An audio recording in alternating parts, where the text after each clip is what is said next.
Imagine this, a small fishing town in Japan where the ocean was life itself. Families fished, cooked, and lived by the tides. Then one day, the cats started going crazy. I'm talking about cats spinning in circles, jumping into the water, and disappearing. And soon after, people began showing the same terrifying symptoms. Slurred speech, twisted limbs, blank stares. No one could explain why. Turns out the sea, the very thing keeping them alive, was poisoning them from the inside out.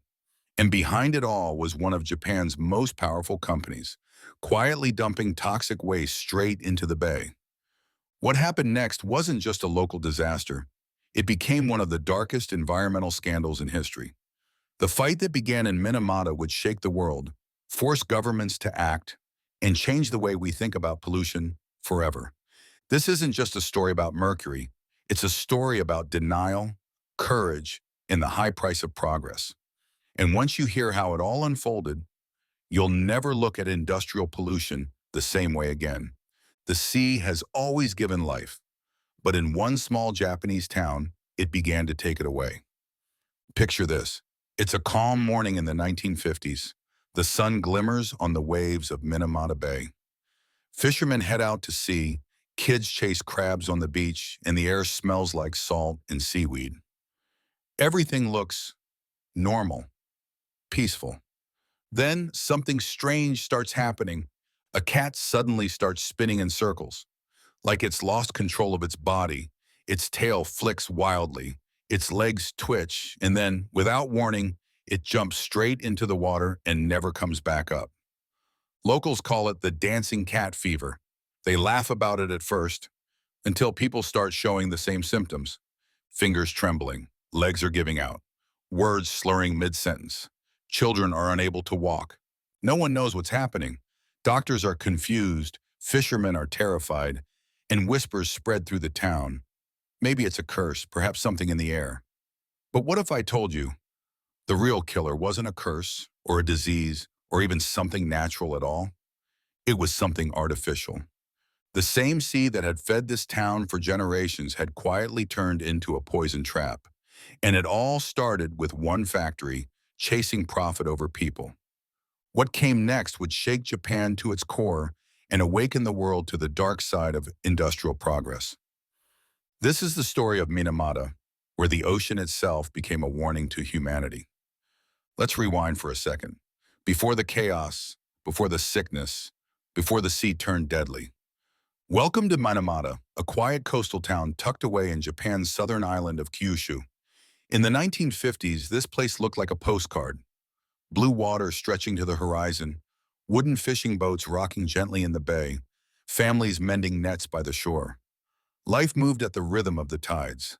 The ocean wasn't just scenery here, it was survival. Every meal, every paycheck, every celebration was somehow tied to the sea. Fish was their food, their business, and their identity.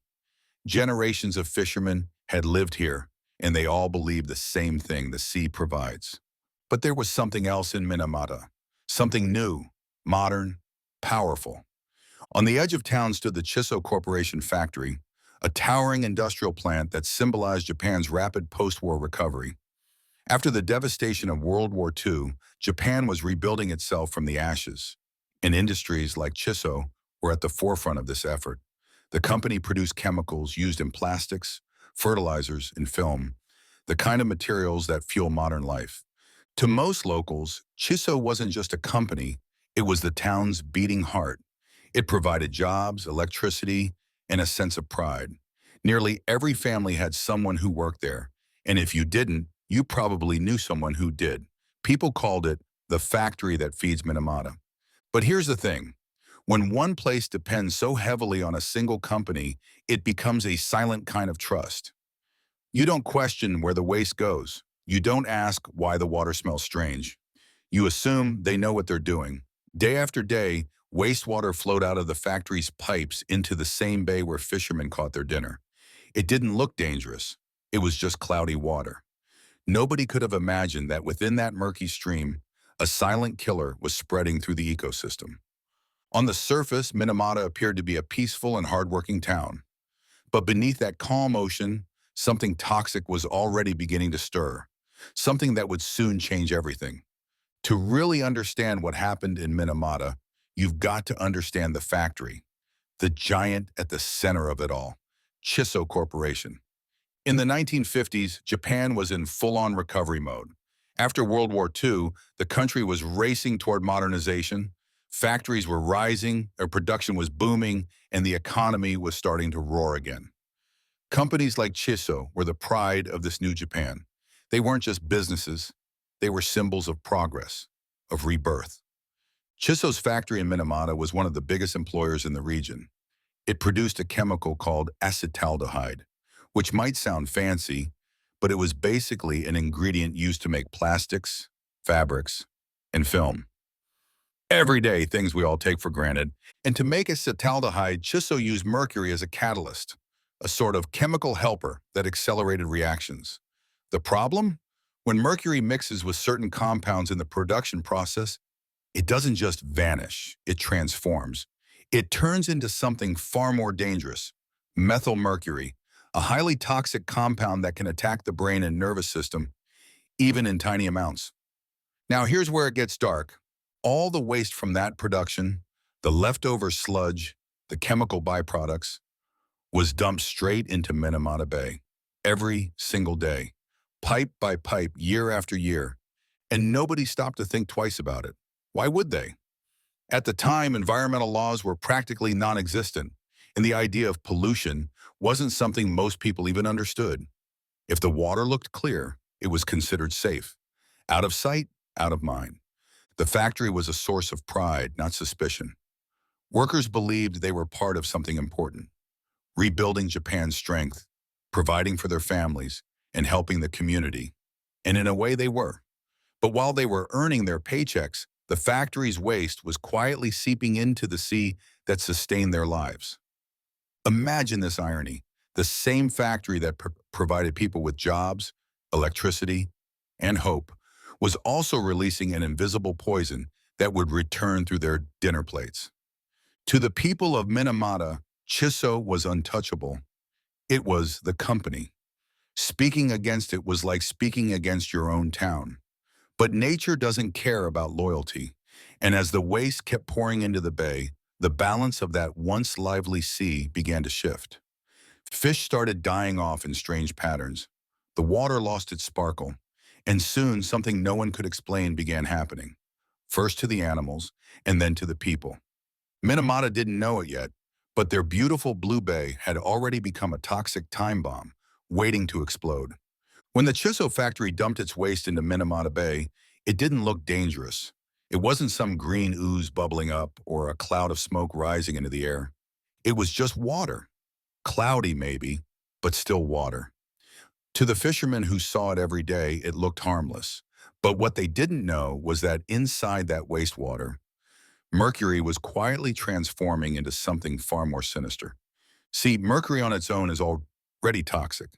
But in the sea, it doesn't just stay mercury. It reacts with bacteria deep in the sediment, those little invisible organisms that live in mud at the bottom of the bay.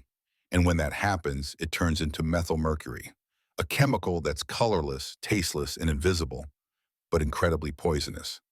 This is where things get really scary because methylmercury doesn't dissolve away or disappear. It moves, it builds up. Tiny plankton absorb it first, then small fish eat those plankton. Bigger fish eat the smaller ones. And every time the poison moves up the chain, it multiplies. By the time it reaches the top, the large fish and shellfish that humans eat, the concentration of mercury is thousands of times higher than it was in the water.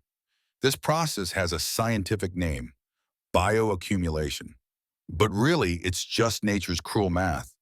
What starts as a drop of poison becomes a feast of death. And because the poison has no smell, no color, no taste, no one noticed.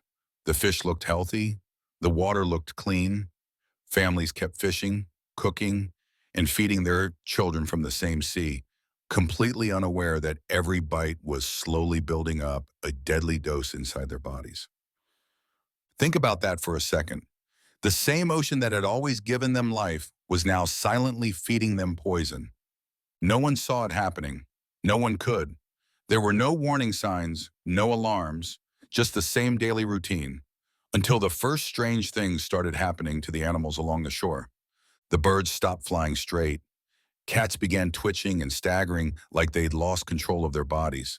The townspeople didn't know it yet, but the invisible poison in the water had already begun its terrible work. And soon it would reach them too. At first, it didn't seem like anything serious, just odd little things that made people raise an eyebrow. Fishermen noticed their cats acting strange. These were tough seaside animals, used to catching fish and climbing rooftops. But suddenly they started stumbling like they were drunk. They'd twitch, spin in circles, and sometimes throw themselves into the sea, never to come back. Locals started calling it the dancing cat disease. Some even joked about it.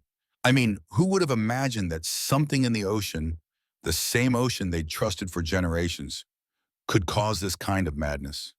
But soon it wasn't funny anymore. Birds began falling from the sky mid-flight. Dogs lost their balance and barked endlessly at nothing. Fish washed ashore in strange numbers, some still alive but thrashing wildly. The sea, which had always been full of life, was starting to feel off, like something invisible had disturbed its rhythm. Then the same symptoms began to appear in people.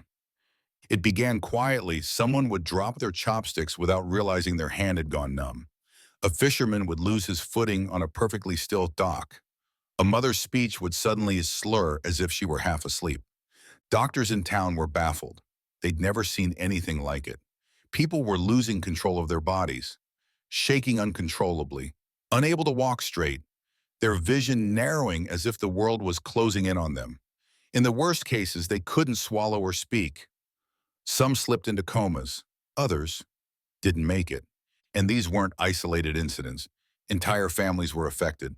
Children who'd seemed perfectly healthy one week were suddenly bedridden the next. Parents panicked, thinking it might be contagious. Was it a new disease? A virus? A curse from the sea? No one knew. But the pattern was impossible to ignore. Almost every victim was somehow connected to the water. They were fishermen, seafood sellers, or families who ate from the bay every single day. Imagine the fear. The same fish that had kept your family alive for generations might now be the thing killing them. Every meal became a question of survival. The town's once busy docks grew quiet. Fishermen stared at the water they'd always trusted and wondered what was hiding beneath it. Something was terribly wrong, but no one could see it, smell it, or stop it. The mystery had begun to consume Minamata, and the search for answers was about to lead doctors and scientists down one of the darkest paths in Japan's modern history. By the mid-1950s, Minamata was in a state of panic. The strange sickness had spread from a few families to dozens, and no one could explain it. The local hospital was overwhelmed. People were trembling, collapsing, losing their sight, and slipping into uncontrollable spasms. Doctors had seen fevers, infections, malnutrition, but this was something else entirely. At Minamata City Hospital, a doctor named Hajime Hosokawa began documenting every new case that came through the door. The symptoms were horrifyingly consistent. Patients couldn't control their hands, their speech slurred, their hearing faded, and they'd start seeing double. In some cases, the victims' children, even babies, began showing the same symptoms. The local medical team referred to it as an unknown neurological disease of the central nervous system. That was their best guess, but they were grasping at straws. Was it contagious? A new kind of virus? Something genetic? No one could say for sure. To make things even more confusing, the disease seemed to appear out of nowhere, but only in one area, the neighborhoods closest to the bay. So the doctors began investigating. They tested the air, the soil, and the drinking water. Nothing. Everything came back normal. Then one researcher noticed a strange pattern. Almost every patient's family relied heavily on seafood from Minamata Bay. That discovery changed everything. The scientists began to suspect that the sea itself might be the source. They started testing fish, shellfish, and even the mud at the bottom of the bay. The results were shocking. Some samples contain sky-high levels of mercury compounds. And here's where the science gets fascinating. They found that the mercury wasn't just ordinary metal. It had turned into something called methylmercury. This chemical can bypass the body's defenses and directly target the brain and nervous system. Once it's inside, there's no way to get it out. It builds up bit by bit until the damage becomes irreversible. But even with this evidence, no one wanted to point fingers, at least not yet. Remember, the Chisso factory was Minamata's primary source of employment and income. Accusing it without solid proof was like accusing the town's lifeline. Still, the doctors kept digging. They compared patient data, collected hair and tissue samples, and tested animals fed with fish from the bay. The results were undeniable. Cats that ate the fish developed the same symptoms as the townspeople. The cause wasn't a mystery illness. It wasn't a virus. It wasn't bad luck. It was poison, human-made poison flowing straight from the Chisso factory's pipes into the sea, then into the fish, and finally into the people who had trusted that sea their entire lives. In 1956, after months of confusion and heartbreak, the local health authorities officially named it Minamata disease. But naming it didn't stop it. The poison was still spreading, and the company behind it was still denying any connection. The people of Minamata had finally found the truth, but now they were up against something even more potent than mercury: corporate denial and government silence. After months of observation, testing, and heartbreak, the scientists finally had their answer, and it was worse than anyone had imagined. Hair samples, fish tests, and tissue studies all pointed to one invisible enemy: methylmercury, the same chemical that the Chisso factory had been dumping into the bay for years. Every day, the factory's wastewater carried this poison into the water, where it silently worked its way up the food chain. And the evidence was undeniable. Cats fed contaminated fish developed the same shaking and convulsing symptoms as the townspeople. Shellfish and fish were saturated with the toxin, and humans who relied on the bay for food, their bodies were slowly filling with the same deadly compound. It wasn't some mysterious curse or virus. It wasn't random misfortune. The people of Minamata had been poisoned by mercury from the very factory they depended on for work and survival. But here's where the story turns even darker. You'd think that once the culprit was found, the factory would stop, the government would act, and the victims would get help. Right? Wrong. Chisso denied everything. They claimed the mercury levels were harmless. They blamed the victims' diets, their genetics, even their own carelessness. And the government, hesitant to anger such a major employer, dragged its feet. Reports were delayed, warnings were muted, and the poison continued to flow. Meanwhile, the people of Minamata were left in limbo, knowing what was killing them, but powerless to stop it. Every meal, every fish, every bite became a gamble with life itself. Imagine finally solving the puzzle, only to find out the piece that completes it belongs to someone who refuses to admit it exists. That was the cruel reality for Minamata. The truth was clear.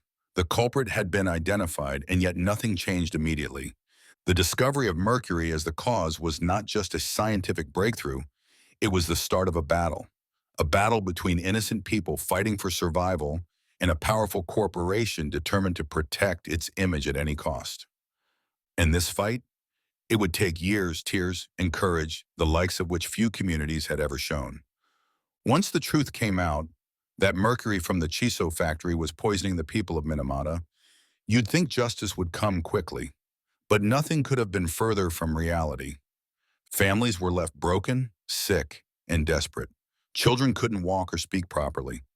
Parents trembled with the same uncontrollable shakes that the poison had given their kids. And yet, the company that caused it all refused to take responsibility. People tried pleading, explaining, begging for help, but Chisso denied it all. They said the mercury was harmless. They blamed the victims, blamed nature, blamed everything except themselves.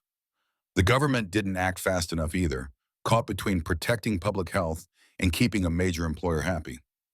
That's when the victims realized they couldn't wait for someone else to fix it. They had to fight, and fight they did. Fishermen, mothers, and ordinary townspeople began organizing. They held meetings, collected evidence, and spoke to the press. They filed lawsuits demanding recognition, compensation, and action to stop the ongoing contamination.